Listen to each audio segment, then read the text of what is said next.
Hey everybody, TacticAngel here. We're back on the PlayStation 4 playing the World of Warships Legends. It's time to talk about the Tier 2 American destroyer, the USS Smith.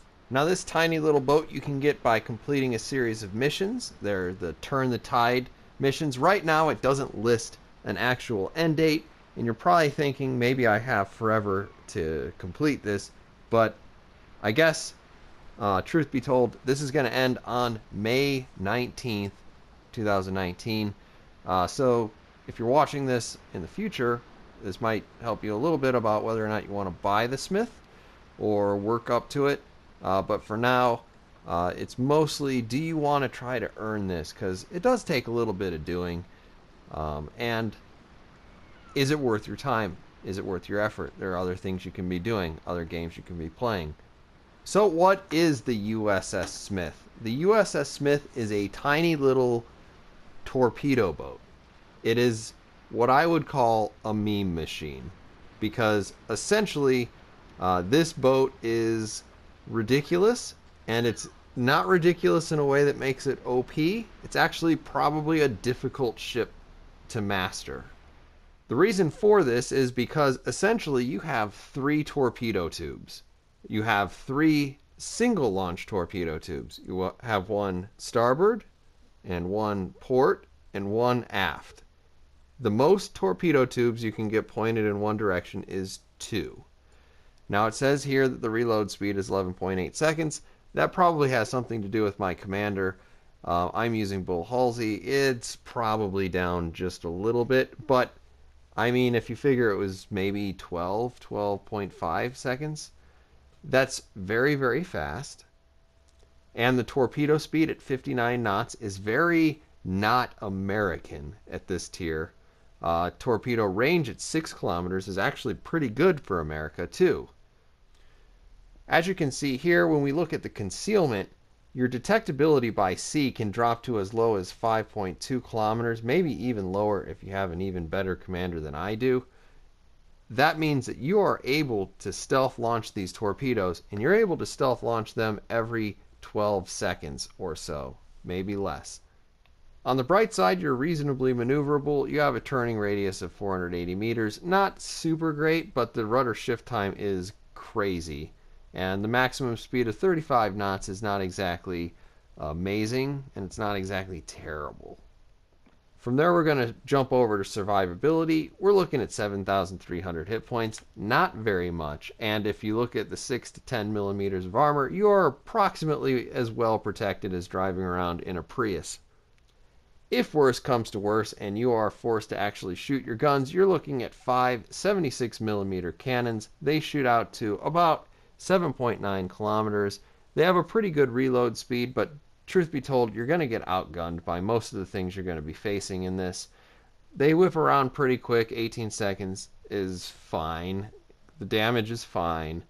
The chance to light people on fire is laughably low. But really, this is not a ship that's about its guns. This is a ship that you're going to want to be able to spam those torpedoes every 10-12 seconds and somehow come away with a win. Since you're only shooting one at a time, though, you know, a lot of times it doesn't work out for you. And that's why the Smith is actually kind of a difficult ship to play well. So on that note, I have a battle that'll kind of show you the things the Smith can do well and the things that it maybe doesn't do all that well. We've joined this battle already in progress. I obviously spawned on the lower left-hand corner of the map, and we are working our way north to see what we can't see. See if we can't spam some torpedoes into the gap. Sometimes shooting into empty spaces is actually not a terrible idea.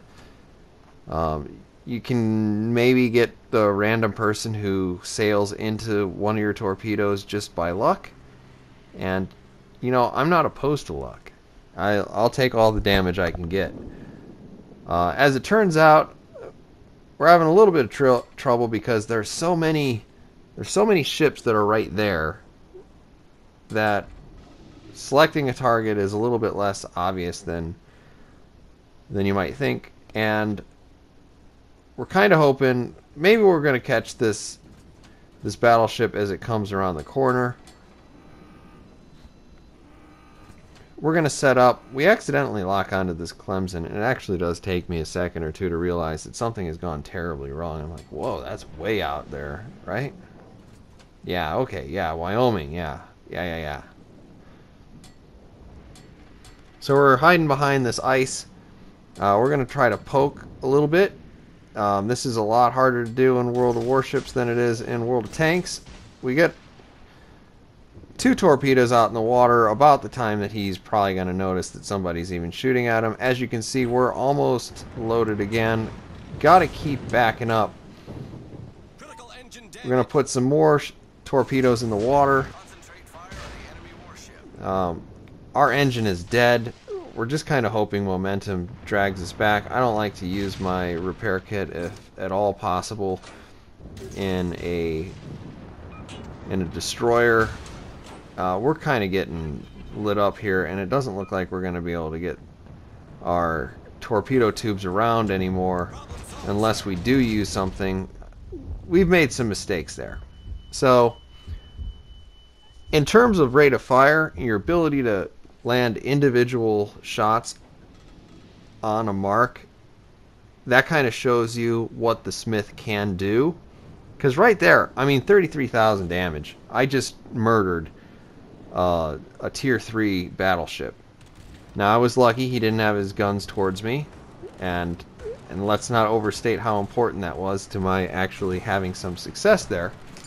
But I mean, that's a pretty big fish to fry for a tier 2 destroyer.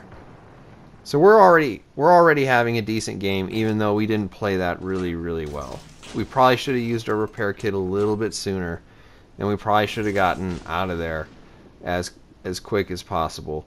The 5 torpedoes was all we needed.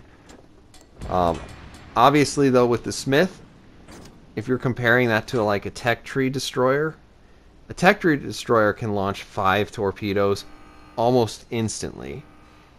The Smith, it's got to wait. It can get 2 out there at a time, but if you need more than 2, you know you got to wait 10, 12 seconds. And at this point, we're thinking we got to get this Kuma. I'm aiming behind him. Unfortunately, I did not do a good job there, and I sail into one of my teammates' torpedoes. One of my torpedo tubes reloads at a bad time for me, and I'm just screwing this whole thing up. So another disadvantage of the Smith, you don't get the spreads like you do on any other torpedo launcher. I'm going to launch this one well in front of him just to make sure he doesn't accelerate past it. We're busting out the guns, hoping to make sure he doesn't get away. There we go. We do manage to successfully lead him with the second one because he was accelerating. That makes it a little bit more difficult. And now we're moving into the backfield. So we got another Wyoming. Kind of hoping it was AFK, but you know, he's there. I don't know why we call it AFK even though we play on console, but my guess is most of us do. AFC? It just doesn't sound as good. So anyway, we're trying to put torpedoes downrange. We're trying to flirt with that little bit of room that we have between our ability to launch and our detectability. I mean, I did tell you you can stealth launch in this. It's true. You don't have a lot of room to do it. And in situations like this, you know, you got to turn away, get out of range. Once again, we're benefiting from not having fired our guns, because if we fire our guns, it's going to greatly increase our detectability. We're really just relying on these torpedoes. It's kind of a passive way of playing the game, because you're really relying on your enemy to make the mistakes, as opposed to creating situations where you can really exploit them. So in thinking whether or not you want to get the Smith, whether it's buying it, whether it's earning it, whatever, you do have to think, does this does this really fit my play style? And if it doesn't, I mean, I guess it's credits for you, or units, or whatever they call them. And that's good. But, you know, in terms of a ship, I can see a lot of people really not liking this ship. I think as a tier 2 premium ship, they probably think back to all of the pretty awful ships that are... all of the awful ships that are in World of Tanks. All of the awful tanks that are in World of Tanks, that are tier 2. And thinking, yeah, I don't know. Plus it also feels a little bit scummy if you're any good at this game. Racking up... I mean, 58,000 damage is a lot of damage. It's basically enough to kill that Wyoming twice. Not quite, but very nearly.